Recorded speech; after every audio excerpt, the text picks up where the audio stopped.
أعوذ بالله من الشيطان الرجيم. بسم الله الرحمن الرحيم. الحمد لله والصلاة والسلام على رسول الله وعلى آله وصحبه ومن تبعه وله وسلم تسليما كثيرا.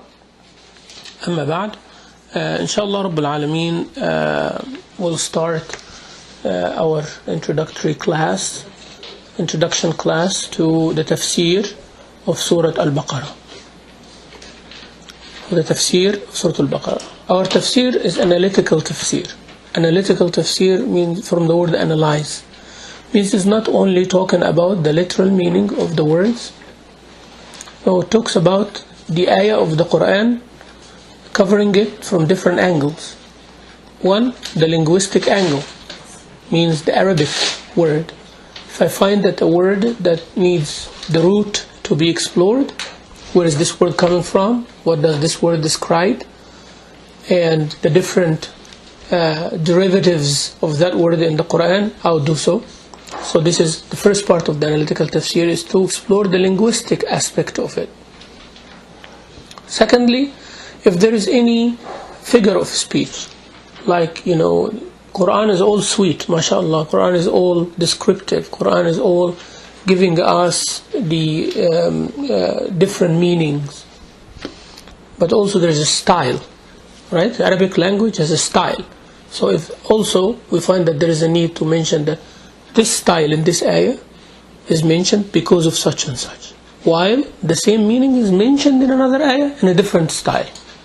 That's also an aspect of the linguistic aspect of the analytical tafsir, alright? So linguistic aspect have two sides. One, talking about the literal meaning of the word, grammar, why this word is here, like this verb, noun, all of that.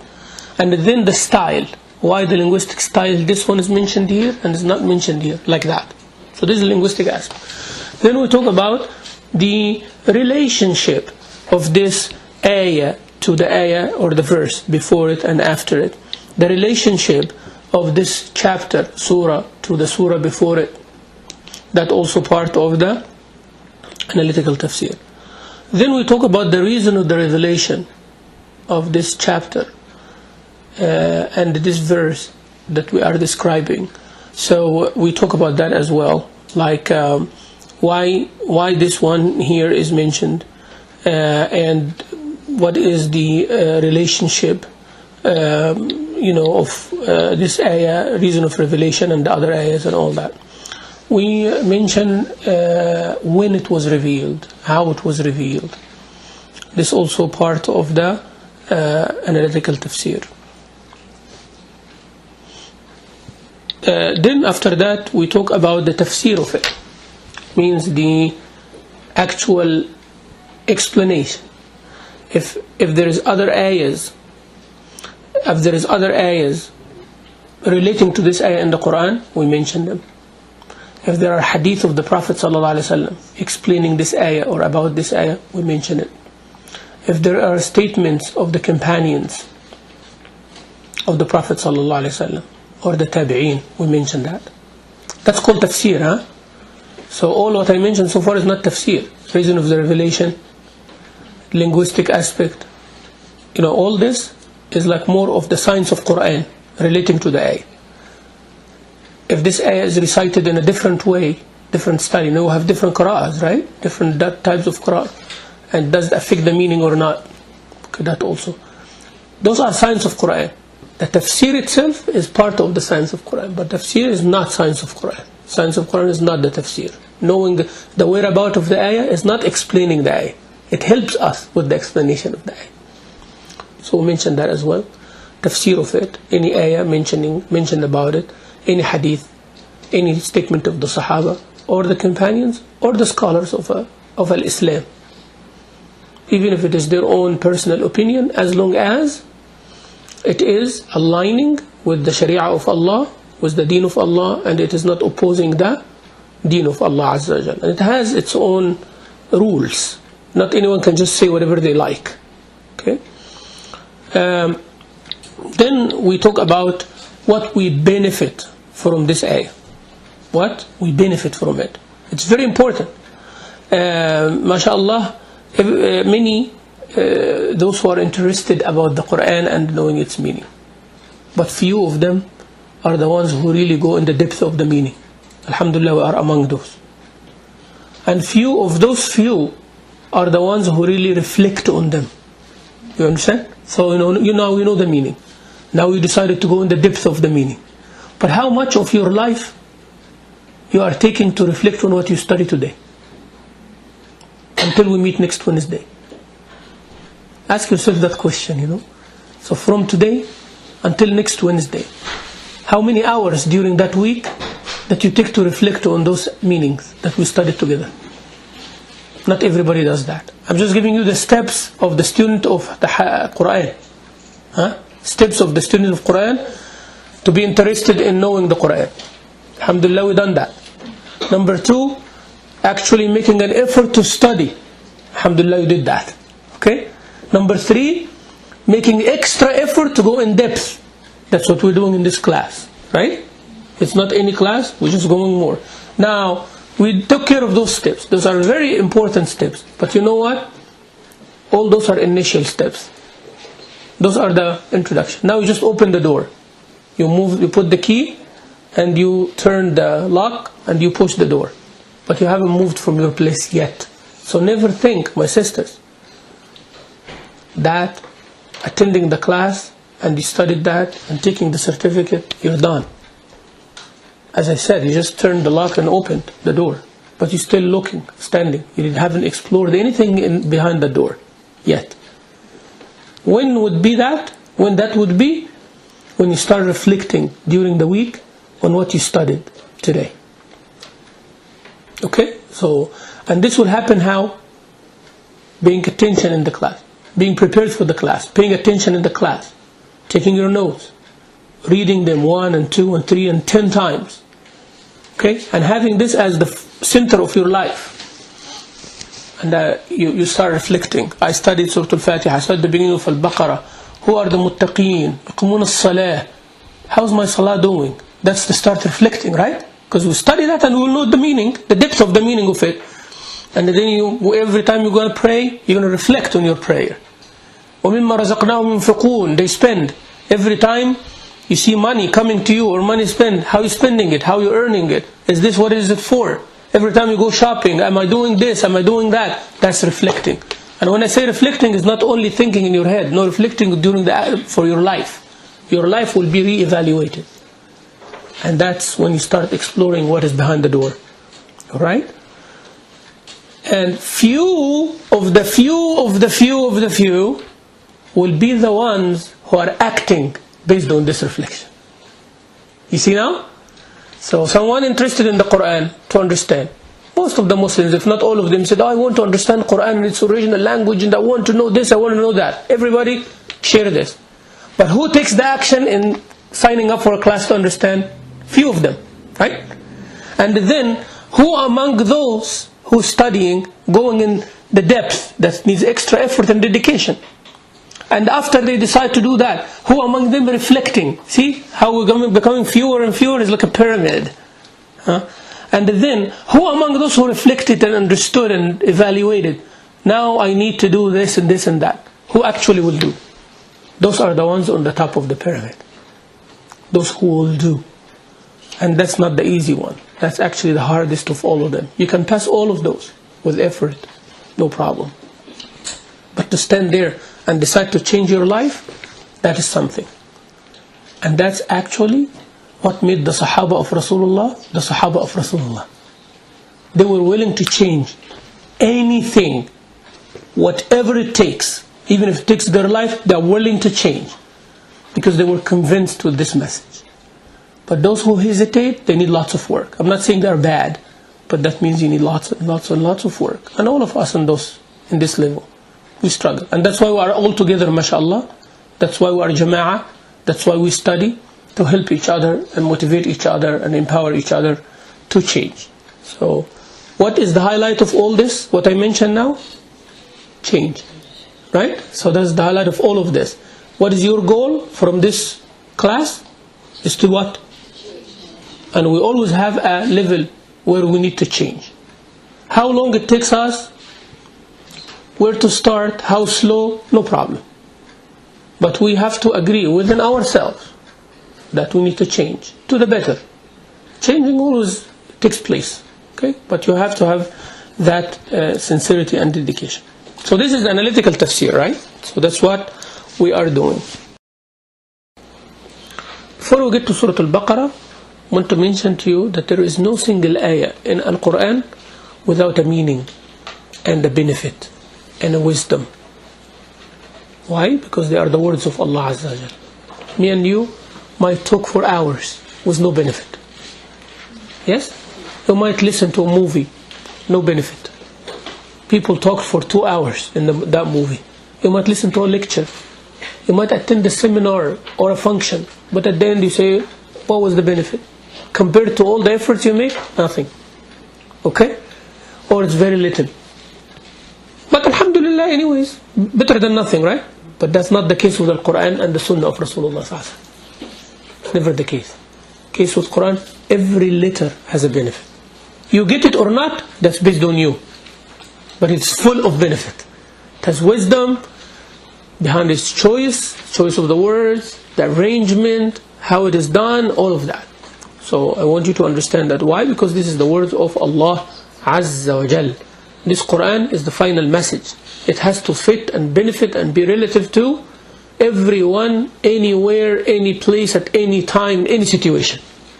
So Quran has to be like that. So no word of it can be haphazard. Every word in its place cannot be in any other place. It has to be here, at that part, at that place. And it has a benefit for all of us.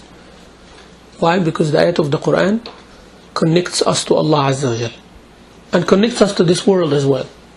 So if anybody thinks that the Quran isolates you from the modern life, they are ignorant. Be careful with that. So being religious, being a practicing Muslim doesn't mean that you are a backward person. No. Being a good practicing Muslim, it doesn't mean that you don't become a good American.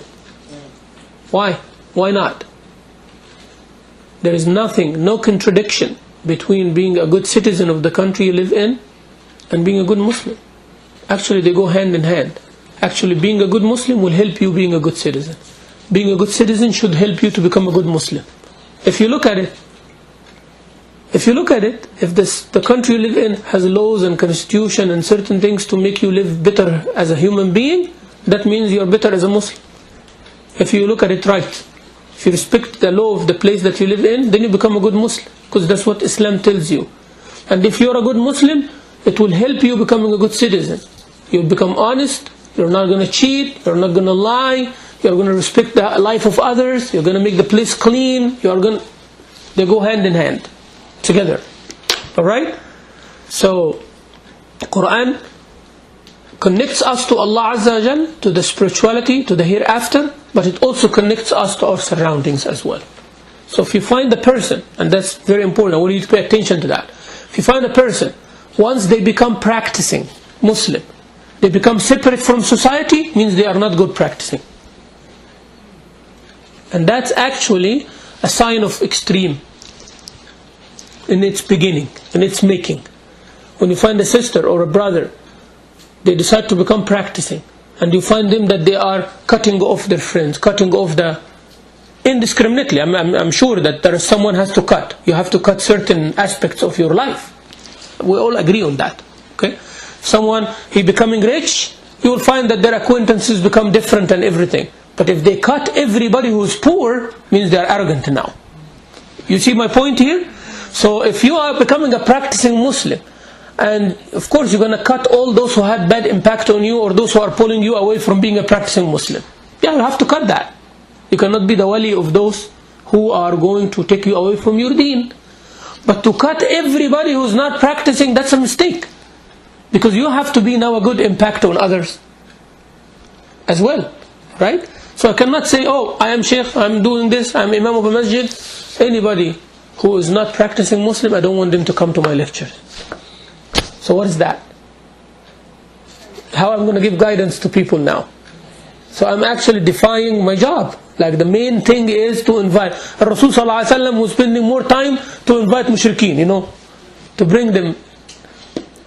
So this is what I'm trying to say, that the ayat of the Quran connects us to our surroundings and to invite people to the deen of Allah Azza wa Jal.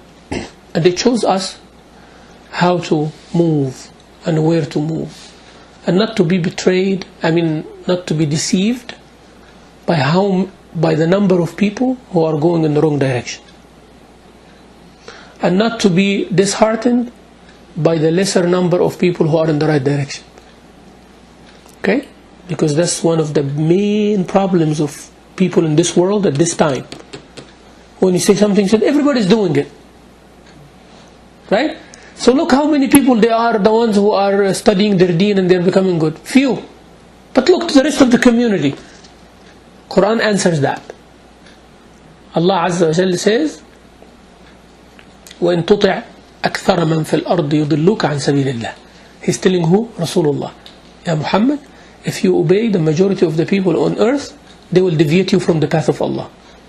So majority does not mean good. Minority does not mean bad. If good is with majority, alhamdulillah, blessing, but not necessarily. Actually, it will not be the case. Most of the time, it's not the case. Goodness is always with the few, not with the majority. That's not the case. Proven by Quran, by reality, by everything. Look to the majority of human beings, what they are doing. What good the majority of human beings doing for humanity? You tell me. Majority of humans living on earth, on the face of this earth, since the creation until now. Forget about since the creation until Yawm al-Qiyam. Around you now, what is the one good thing that the majority collectively doing for the human race? Nothing. Actually, majority is destroying everything about the human race. You go to Hajj, you go to Muzdalifah, or those who went to Hajj, and see what the majority do, trashing the place. Yes or no? Yeah. Majority making tawaf. But who are the ones who are really following the sunnah of Rasulullah in tawaf? For sure they are not the majority. You get the idea now. Okay? So Quran telling us this fact, that don't be deceived by how big the number of people following or doing something. That's not the right way to approach knowledge. You need to know what is right, regardless how many people doing it. Okay? That's what the media around us and all the people trying to give a blanket judgment. One Muslim does something stupid, so all Muslims are stupid now. Actually, this is against the logic. By all means, right? By all means. One person does, oh, what is he, Christian? Means, oh, that's what Christianity teaches. Anybody does that, it means there's no logic, no brain at all. But everybody going behind it. And all the Muslims become defensive, and the others become offensive. See, that's what human race does. Emotional. Okay? And have desire. Quran organize that and make that desire channeled in the right way. You love to talk, Quran teaches you good words from bad words. So when you talk, you channel this love of talking in a good way. You love to look good, but that's the frame. Channeling that love. Everybody have a lust to eat, to drink, sexual lust, all of that. Quran is telling us how to, our deen, channel that so it does not go wrong either way. This extreme this or extreme that. Stays in the middle. So every ayah has a benefit and has a wisdom. Subhanallah. Surah Al Baqarah is a Madani surah. Surah Al Baqarah, the cow, is a Madani surah. Madani chapter. What is Madani? The two major opinions. One says the Madani is what is revealed in Medina, and Makki what is revealed in Mecca, and based on that anything in the vicinity of Medina is Madani, and anything in the vicinity of Mecca is Makki. So this division based on place, right? Physical place. The other one, which is a correct one, the stronger opinion of the two, is that anything before the migration of Rasulullah sallallahu alayhi wasallam is Makki. Even it was revealed in Medina, and this didn't happen anyways. It did not happen. Yani Rasulullah sallam did not go to Medina before the migration and after prophethood. Didn't happen. And after he became a prophet, he did not visit Medina. It could have happened, logically, maybe trading or something, but it didn't happen. Didn't happen that he goes to Yathrib while he was receiving the revelation before the migration order comes. So it didn't happen. But we're just talking hypothetically. Anything revealed before the migration is called what? Makki, regardless of the place. And anything revealed after migration is Madani, regardless of the place, even it was Mecca, and that happened. Right? Because Rasulullah ﷺ received verses while he's doing Hajjat al-Wada'. Hajjat al-Wada' was where? In Mecca. Those ayat will be called Madani as well. You get the idea? So this one is based on time. So one division Makki Madani based on place, one division is based on, and that's the stronger of the two. So based on the two opinions, we say, based on both opinions, Surah Al Baqarah is Madani. Regardless, right? The only difference would be, if you take the first opinion, verse number 281, it was revealed in Mina, in Hajjat al-Wada'. So based on the first opinion, they will say Surah Al Baqarah is Madani, means it was revealed in Medina, except one ayah was revealed in Mecca at the time of Hajjat al-Wada'. Because this is division Madani Makki based on a place. But if you take the second opinion, Surah Al Baqarah is Madani, because it was all revealed after the migration of Rasulullah sallallahu alayhi wa sallam. Do you have a mushaf with you? What does verse 281 says? وَاتَّقُوا يَوْمًا تُرْجَعُونَ, right? I don't have a mushaf here, but وَاتَّقُوا يَوْمًا تُرْجَعُونَ فِيهِ إِلَى اللَّهِ ثُمَّ تُوَفَّى كُلُّ نَفْسٍ.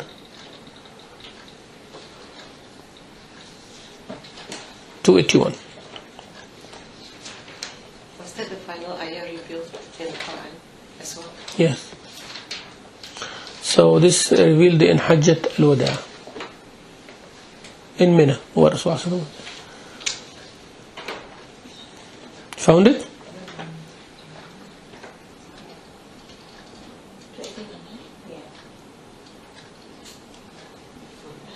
Alright, Surah Al Baqarah is the longest surah in Al-Quran, and it has the longest ayah in the Quran as well.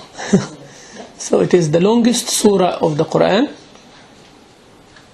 It is 286 verses.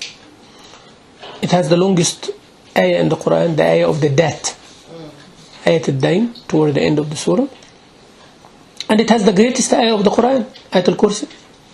We'll talk about this when we come to the status of Surah Al Baqarah. Ikrimah, the student of Abdullah ibn Abbas, I told you we'll mention the opinions of Tabi'een and scholars. Ikrimah, student of Abdullah ibn Abbas, he said it is the first surah revealed in Medina. So also the first revelation. Longest, but it took long time until it's finished, huh? Because verses will be revealed in different times and all of that. So Surah Al Baqarah was the first among the revelation. Like Rasulullah when he moved to Medina, Surah Al Baqarah was the beginning of his revelation. Not the whole surah, but parts of it.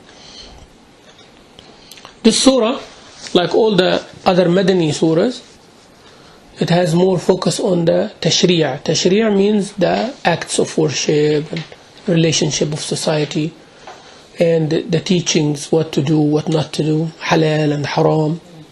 That's the main description of Madani surahs. Makki, more on the aqidah, faith, day of judgment, believing in message. Right? So Surah Al Baqarah is like that.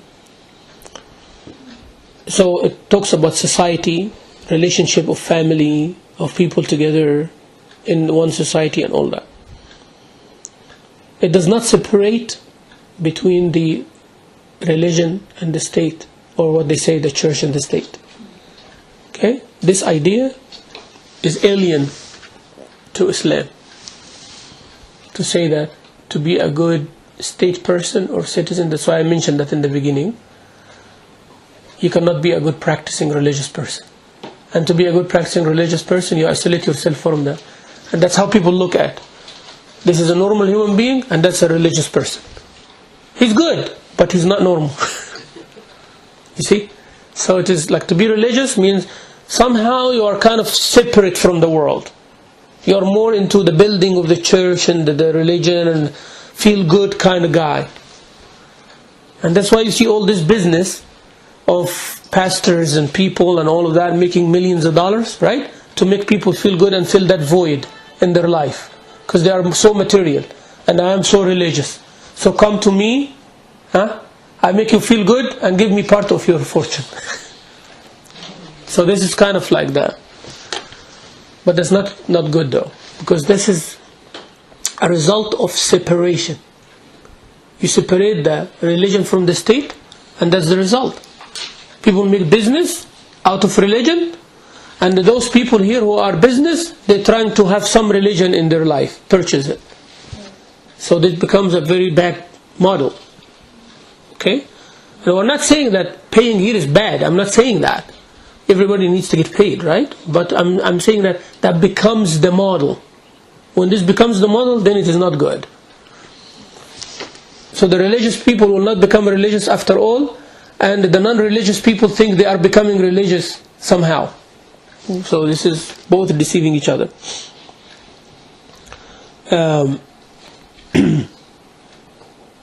We are not saying that. That means we are not saying that Madani surahs, they focus more on the doing of things like the Sharia. It means it's ignoring the Aqidah. I'm not saying that.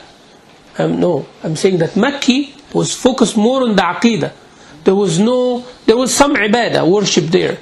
But the most important thing was the belief factor. But when they had their own society and their own establishment and their own foundation in Medina, then it is time now to how to worship Allah more in details. In details.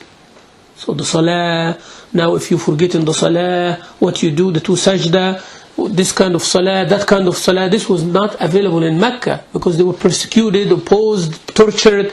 So there was no time to give all those details. Right? So focus on your faith that will make you strong in the face of all those challenges.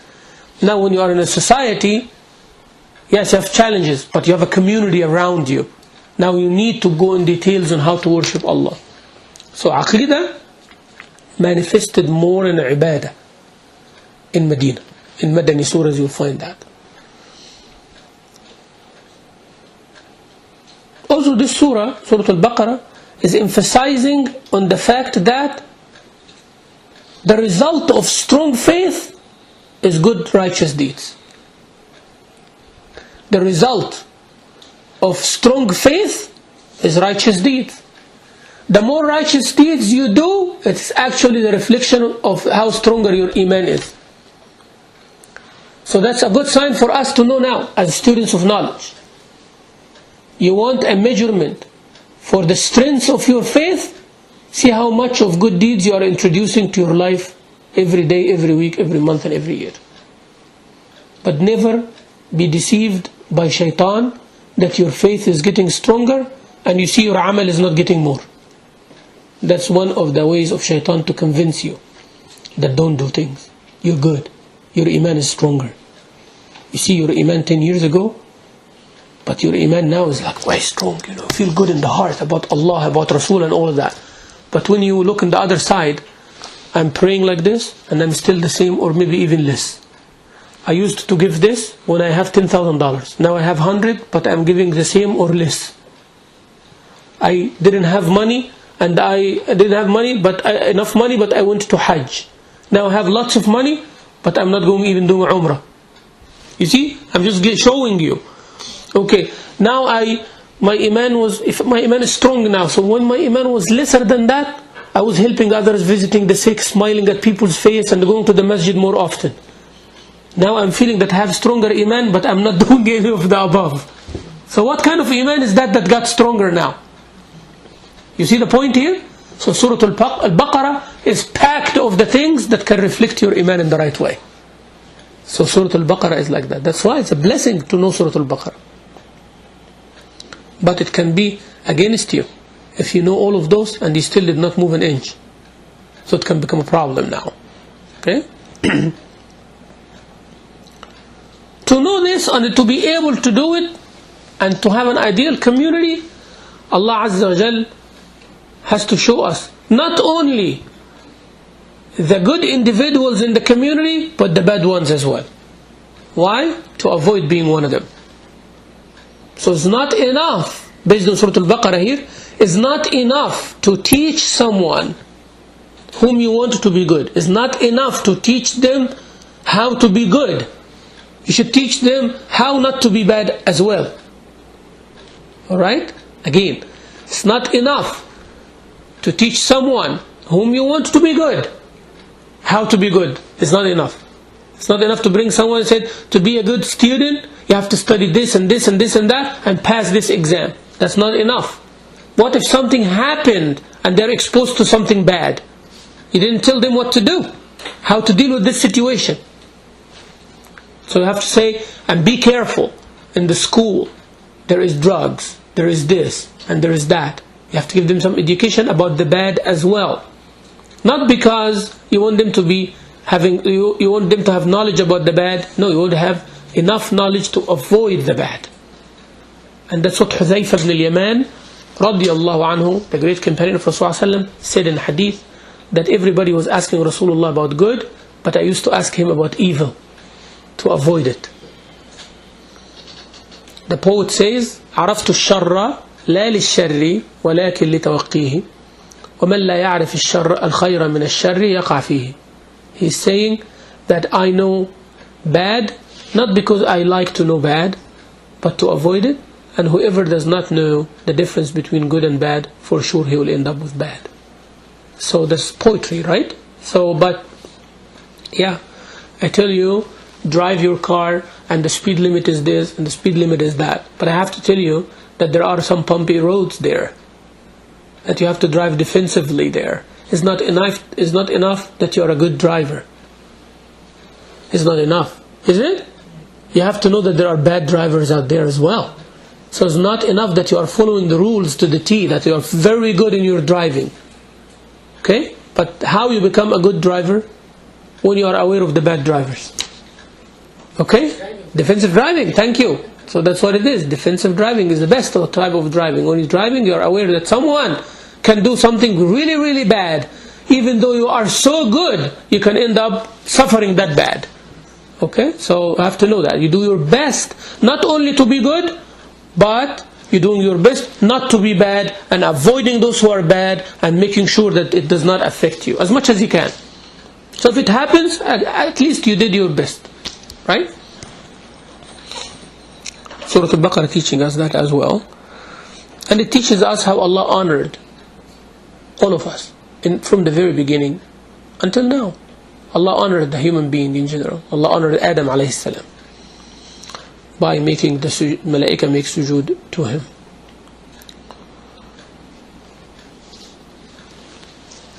To warn us from being bad, and to tell us how to be good, Surah Al Baqarah covers the description of muttaqeen in the beginning, right? How Allah honored Adam, and how to do the salah, how to do hajj. That's the description in Baqarah, how to be good, right? But also Allah wanted to show us what? Those who are bad. So Allah talked about kafirin, Allah talked about munafiqeen, the disbelievers, then the hypocrites. Allah talked about Bani Israel and their crimes. Why? Because Allah Azza wa Jal wants us to be the good society, the good community. So He shows us the description of good community, but Allah is giving us some examples of a good community that went bad. Right? Good community who has a prophet and a messenger. Yahud had Musa alayhi salam, and many other messengers after him. Muslimin have Rasulullah Muhammad sallallahu alayhi wa sallam. Those who followed Musa alayhi salam and stood with him and all that, what happened to them? Be like that. And those who did not follow, and what happened to them? Don't be like that. So that's why Surah Al Baqarah more than 1/3 of Surah Al Baqarah is talking about the Bani Israel. About 1/3 of Surah Al Baqarah is talking about Bani Israel. All over the surah you'll find it. Okay? Bani Israel.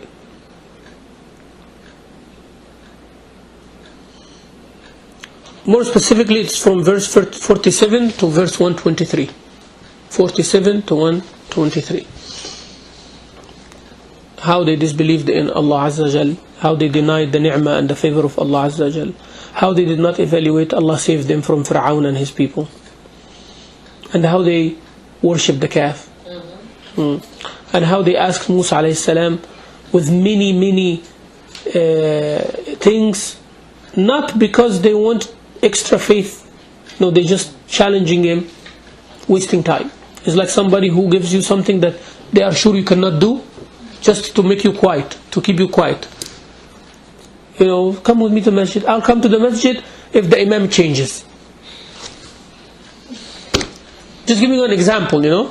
As long as this group goes to the masjid, I'm not going to go there. You come to the masjid for Allah or for these people, what? So people sometimes put like a condition there. It's very hard to achieve or impossible to achieve. It's just because they don't want to do it. Even if that disappears, they will find something else. Okay, Imam will change next week. But you know, the masjid parking lot is this. Okay, we'll fix it inshallah next month. So next month comes, but there is no playground for the kids and my kids. And after you finish that 10 years from now, you know what? I just don't like that place.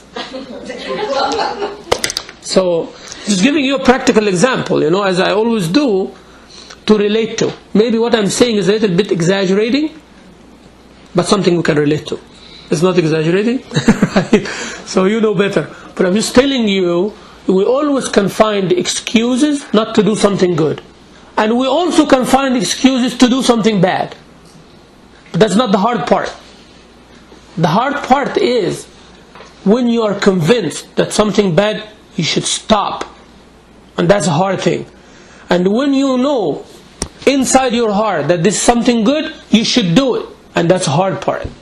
Hard part is not to find an excuse, my sister. Wallahi, that's the easiest thing. We're all educated, we know. Okay? So it's very easy to find excuse. Why are not exercising? Because you know this and that and this and that. But you know exercise is good. You don't you? Yes or no? Who can say exercise is bad for you here? So how many of us are willing to start exercising tomorrow, inshallah? That's the point. You see? Something bad for you. Oh, eating fatty food is very bad. Okay, you know that. So why you cooked with ghee today? Why you cooked with butter today? You can't get out of the situation, right? Even though you know it is not good for your health. So the excuses, easy part. Hard part is to take the step. Inshallah, I'm going to make a course about that.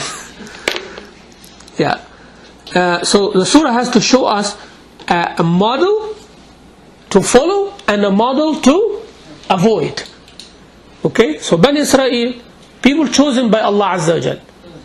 Musa alayhi salam sent to them. He did his best. There were people who followed. But the society in general did not follow.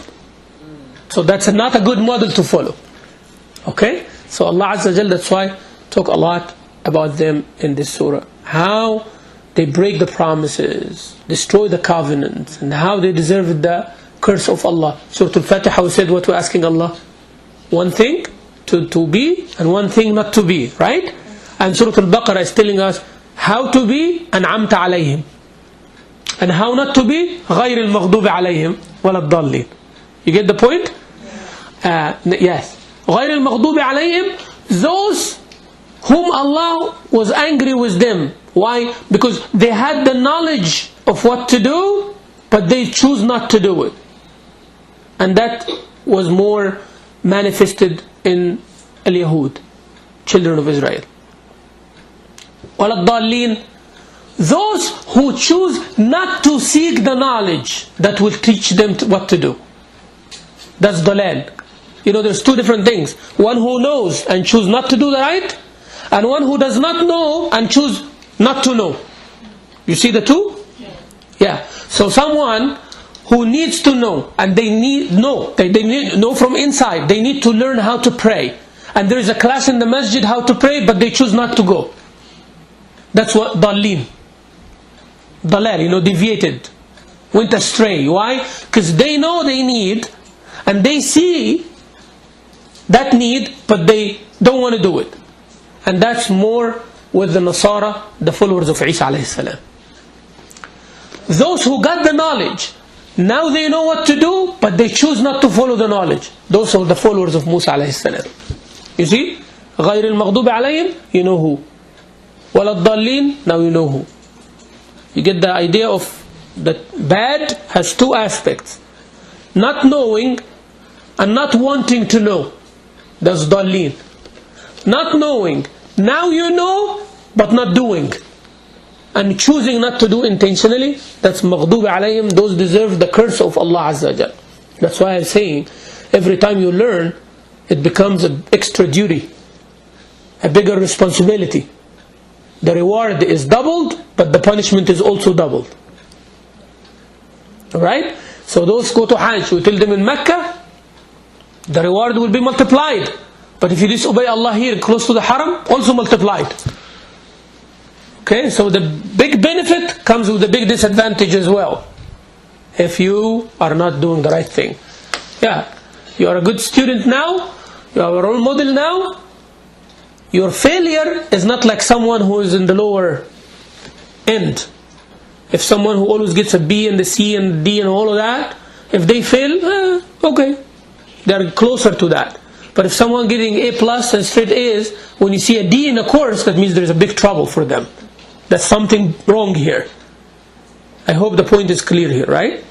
So Allah Azza wa Jal showing us that as well. Then the surah mentioning to us the people of good, the people of goodness. And this is inshallah would be like the second course. Like this is the first course that we covered until here, like until the first juz of the surah. The second course would be talking about the Qibla, the changing of the Qibla. Allah now is talking to the community of Medina, right? So the first juz is basically about Bani Israel and the bad community and the hypocrites and all of that. The second course would be about the ideal society and the Salah and the Siyam and the Hajj and all of these rules in the next course inshallah. So the first course is about what not to be. More. Talking about Iblis, Shaitan, right? And how he disobeyed, how the angels obeyed, this comparison, And this is very good, by the way. They call it in Arabic التخلية قبل التحلية. قبل means before. قبل means what? Before. So what comes? تخلية. There's one dot only difference between the two words. Right? So if I write the words here for you,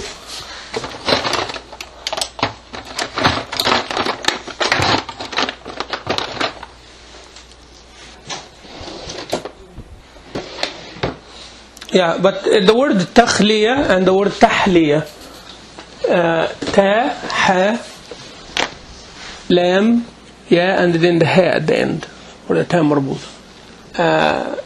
Now, this word tahliya means sweetening something or making something taste better.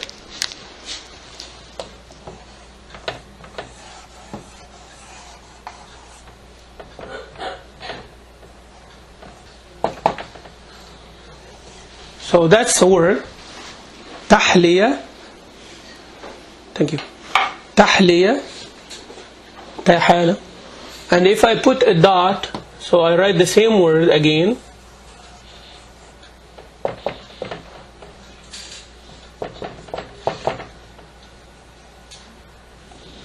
So which one comes first, Sheikh? This one comes first. Clear? This one comes first, this one comes second. Okay.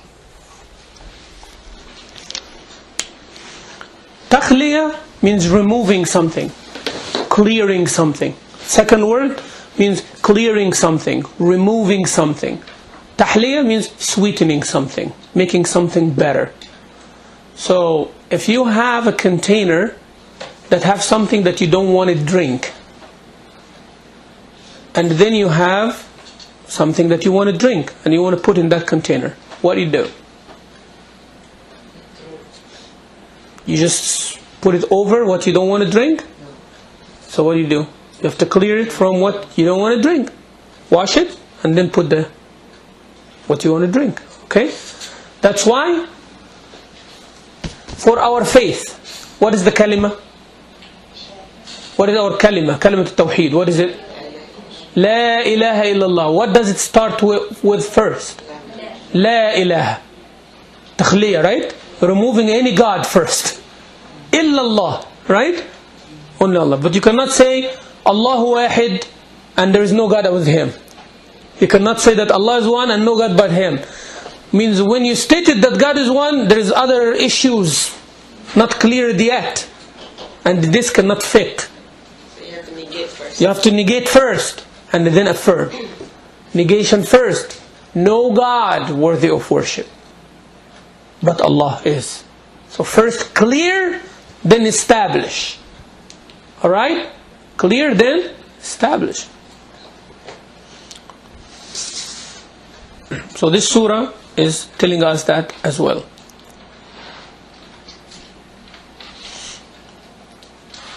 So the surah in our section, this section is the section of Takhliyah, this course of this second word here, which comes number 1.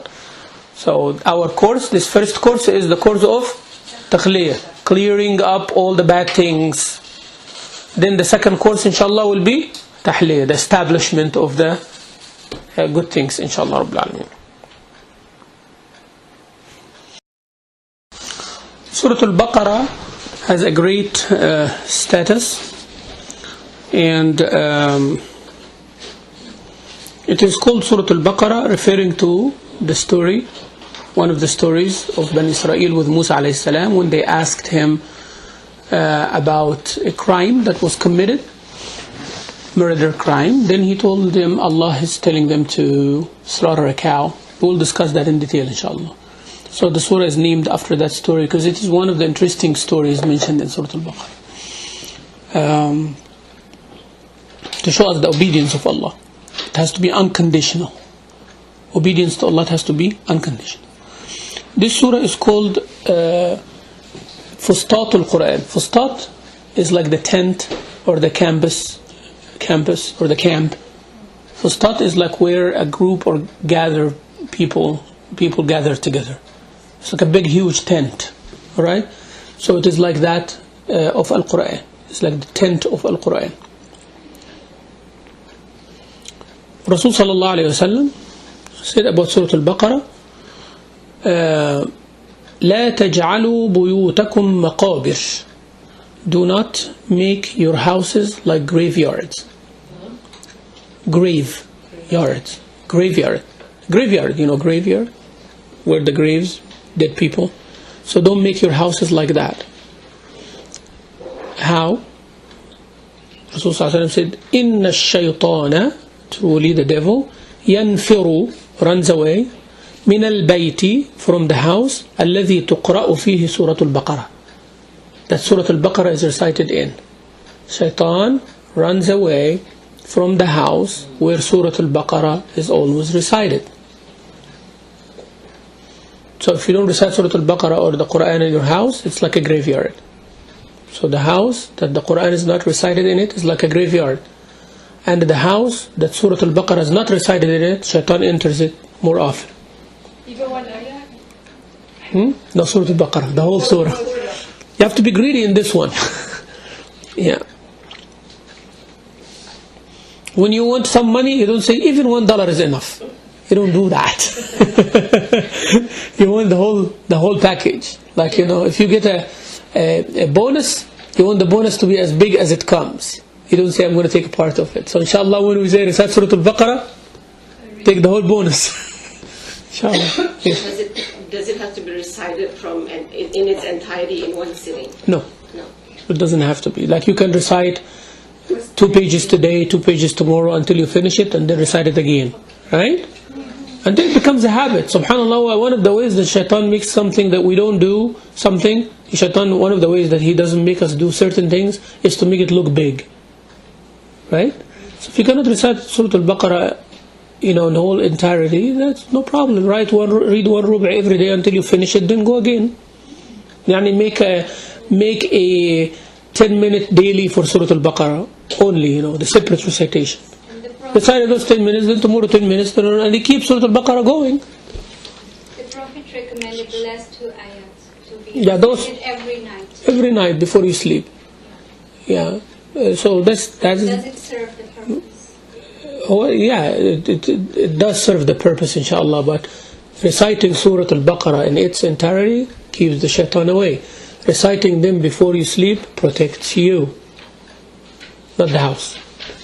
Okay, so you want the house to be protected, you have to read Surah Al Baqarah. And again, whenever you find some blessings, take the whole of it. Take all of it. Try to do all of it. Try to do all of it. Even if you don't do the whole thing, but just try to do all of it. Don't try to minimize. Okay? Don't try to minimize. Try to maximize, not minimize. I was asked a question yesterday about what is the benefit of hifz. Why we have to memorize. Why we have to push our kids to memorize. I said for the same reason you're pushing them to take extracurricular activities. You want them to be better in math. You want them to be better in swimming. You want them to be better in sports. So you want them to be better and closer to Allah. That's it. So it is not like a right or left kind of question, So what do you want me to do? To tell you, there is a benefit of hifz, a great benefit of hifz. But this, but that, trying to minimize, right? Trying to minimize. There is a great benefit in many things. And what works for you maybe doesn't work for me, right? But all of us has to agree that knowing more about Quran is better than not knowing. Yes? So the more you know about the Quran, the better you are. But is it the must to hifz Quran? No, it's not a must. But is everything you do has to be a must? I'll ask you that. Does everything you do has to be necessary? That's the answer for you. So somebody said, what is the benefit of hifz? I know for sure that they don't want to make hifz. But they want to justify that. I can be better than someone who have hifz. That's what the result is, the end goal, Oh, you don't make hifz and you're better than all of those huffaz. Many of the huffaz, they are bad people. I can't do that. Right? Being a hafiz of the Quran, better than not being a hafiz of the Quran, if you follow what you memorize. Right? Being a hafiz of the Quran will make you the first person to go to Jannah or Jahannam. So that's the answer. It's very simple. But you cannot say two good people, one of them is hafiz of the Quran and acting according to their hifz, and he is less than someone who is not. No, they are better. Because Rasulullah ﷺ said, the hafiz of the Quran will be brought in the Day of Judgment and will ascend in Jannah as long as they recite. Who can have that reward other than hafiz of the Quran? You see? So Allah gives them that choice. And Allah bless their parents. What is the other reward that Rasulullah ﷺ said? That the parents will be brought in the Day of Judgment. Allah will give them 2 gowns of dignity. Hullat al-karama. And Allah will put 2 crowns of light on their head and will be blessed. And that person will have shafa'ah and for his family, especially those who will go to hellfire, except the hafiz of the Quran. And hafiz of Quran, the one who memorized the Quran, he will have that reward. He will have the reward to ascend to Jannah, to the highest level, as long as they recite the Quran. And his parents will be blessed like that. And many of his family members who will go to hellfire, he will get them out. What other deed than hifz of the Quran? And now you want to know what is the benefit of hifz? That's a benefit for you. Right? And the benefit in the dunya, that for every letter you recite, Allah give you 10 rewards. And what would be better than reciting them from your memory at any time? See? So we can go on and on. But the whole point is, do you really want to do it? If you want to do it, you will find all the excuses in the world to do it.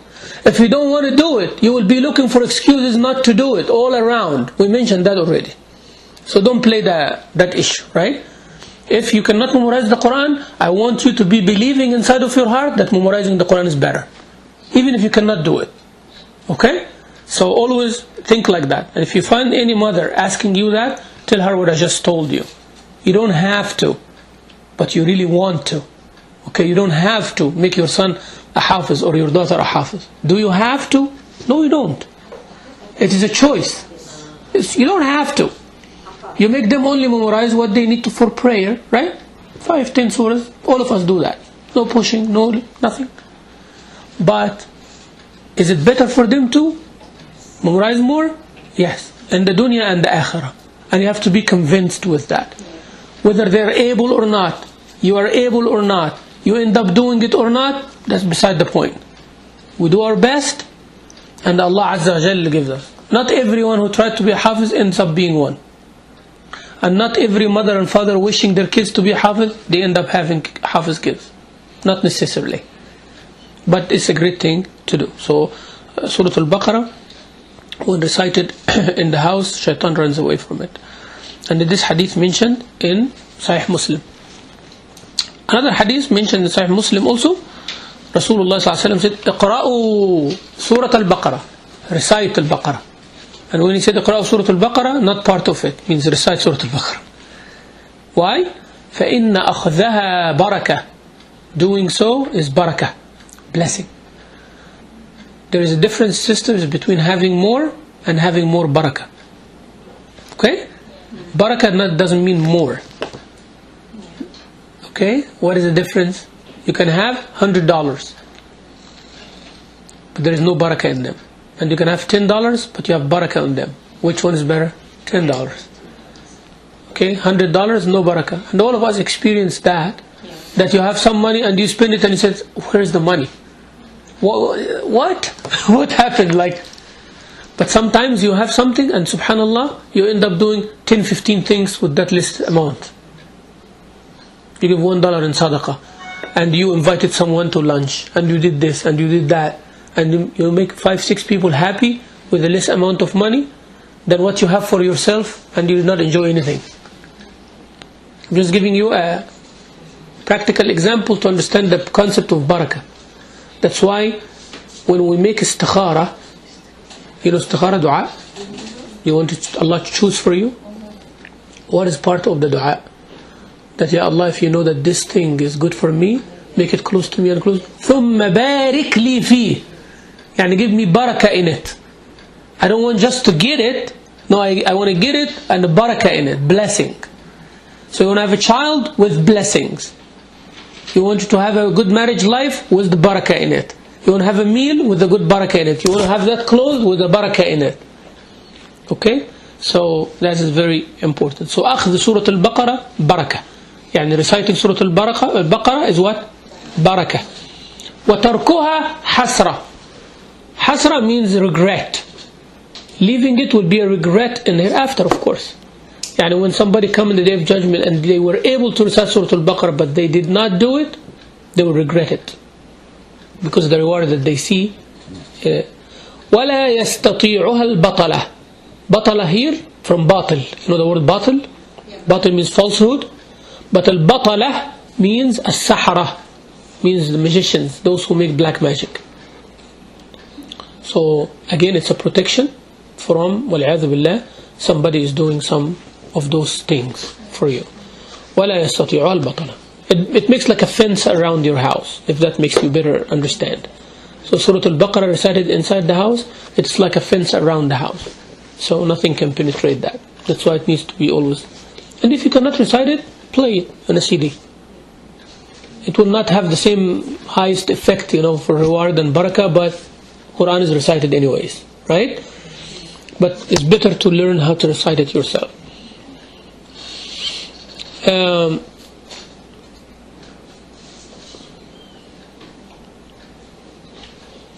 There is another hadith that Rasulullah ﷺ showing us how often we recite Surah Al Baqarah. So he's saying, من قرأها في بيته ليلا, whoever recited it at night, لم يدخل الشيطان بيته 3 ليال. Shaitan will not enter for 3 nights. So once Surah Al Baqarah is finished, protection for three more nights after that. Okay, that says somebody will recite the whole surah at night, one night, and also whoever recited it during the day, shaitan will not enter the house for 3 days. So either day or night, shaitan will not enter the house. And again, whenever something good like this, do as much as you can.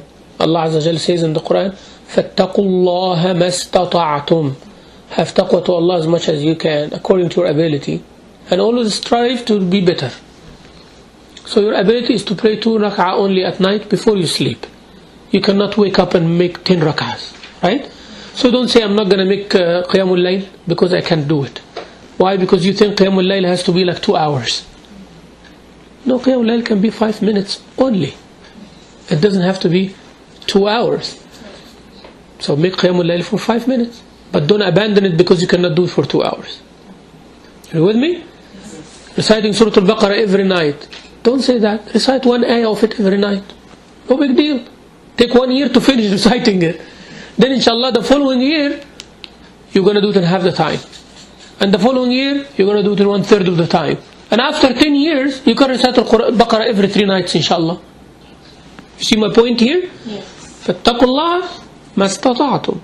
According to your ability, don't push yourself hard, then you become lazy for a year. That's what we do sometimes. You become excited after the lecture and everything, and you go recite Surah Al Baqarah tonight. Khalas. For 1 more year, no Baqarah. Why? No, recite 1 page, and tomorrow another page, and after tomorrow another page, and keep like that.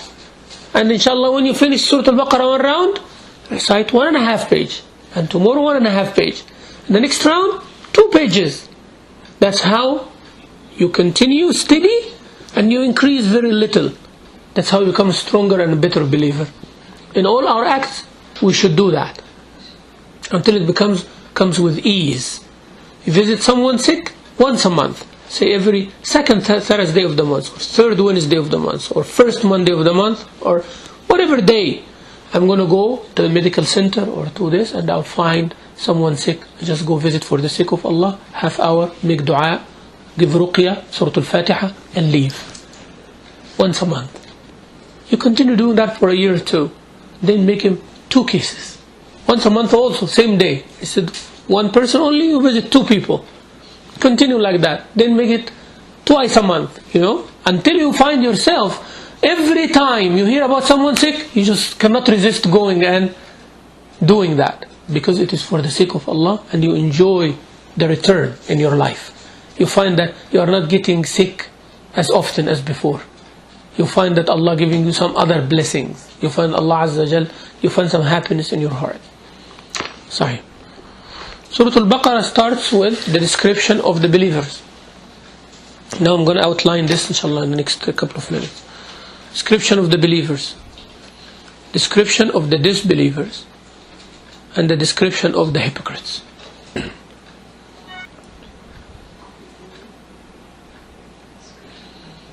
Believers, disbelievers, then the hypocrites.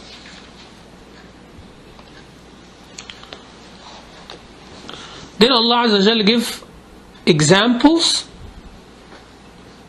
to understand hypocrisy. That's until verse 20. So from verse 1 to 20, description of believers, disbelievers, and hypocrites. Then examples to understand hypocrisy. Okay? So that's verse 1 to 20.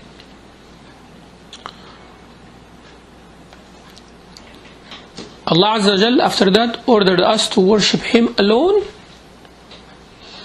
and how to do that.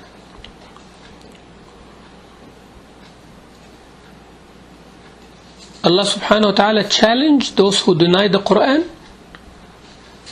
to bring a verse of its like.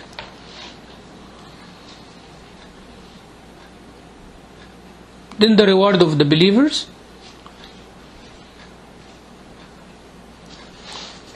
That's verse 25. From 26, 27, Allah is showing us how the benefit of giving examples, like the mosquito and all of that, right? ضرب الله إن الله لا يستحي أن يضرب مثلا ما بعوضة. Creation of Allah, creation of heavens and earth by Allah Azza wa Jal, creation of man, human being, how Allah honored Adam alayhi salam by teaching him the knowledge that the angels did not know and making the angels prostrate to him.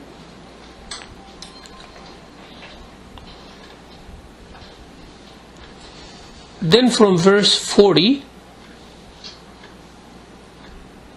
until verse 123 is about Bani Israel, right? It's about Bani Israel and their belief and what they did and how they treated the prophets, how they looked at the angels, what they believe about them, and all of that. So it's a big major section here is about Bani Israel. Also Allah Azza wa Jal talked about those who prevent people from praying at the masajid of Allah and what would be their punishment. Talked about the claims of the people of the book about the Quran and about the deen and the answer for that. Warning from following the bad examples of the nations before us. Then Allah Azza wa Jal talked about Ibrahim alayhi salam, Ismail alayhi salam, building the house of Allah. So this is basically the outline of the section. The first juz of Al-Quran and the ayat that we're covering in the first course, inshallah. So this is the outline of the ayat. Inshallah, next time, as I mentioned, I'm going to give you those points I just mentioned now. You took them. I'm going to give them to you on a piece of paper. That's one paper for the whole course, right? Those points. And then every week, starting next week also, another page, more details about the points of that class. So one, have about 10 points about the whole course, and one, you'll have about 10 points for each class. Alright? And you follow with me, inshallah, on those. So what I'm expecting, that those points, when you go home, after the class, right? So we'll have like 5 points, 7 points, maximum 10 points for our class next week. Okay? And you'll have that. When you go home, have your notes and put them under each point. Okay? So you'll have the point and then whatever you studied and you did that. That becomes like an easy go-to reference whenever you want to remember. Then you listen to the audio and more details, inshallah. That's how you become a advanced student of knowledge, whenever have anything that reminds you with all the details. So that's how you keep it in your head. That's how you keep all this amount of knowledge in your head, whenever you have it under certain structure. So you have one point that reminds you with many details. They keep coming in your head. جزاكم الله خيرا. سبحانك اللهم وبحمدك نشهد أن لا إله إلا أنت استغفرك ونتوب إليك. صلى اللهم على محمد وعلى آله وصحبه وسلم.